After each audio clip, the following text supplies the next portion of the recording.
প্রিয় শিক্ষার্থী, এবার আমরা উদাহরণ 7 সমস্যাটির সমাধান করি।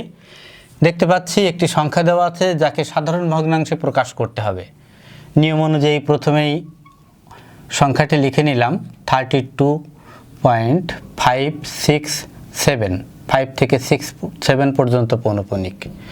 প্রথম স্টেপ, দশমিক এবং পৌনঃপুনিক বাদে অঙ্কগুলো লিখে নিলাম 32567 বিয়োগ পৌনঃপুনিকের আগে যে অঙ্কগুলো আছে, অর্থাৎ এখান থেকে এই পর্যন্ত এই অঙ্কগুলো আমরা লিখছি। এখানে আছে 32। থার্ড স্টেপ, যতগুলোর উপর পৌনঃপুনিক আছে ঠিক ততগুলো নয়। আমরা দেখতে পাচ্ছি 5 থেকে 7 পর্যন্ত মোট 3টি অঙ্কের উপর পৌনঃপুনিক আছে, তাই 3টি নয়। দশমিকের পর এমন কোনো অঙ্ক নাই যার উপরে পৌনঃপুনিক আছে, তাই এখানে 0 হবে না।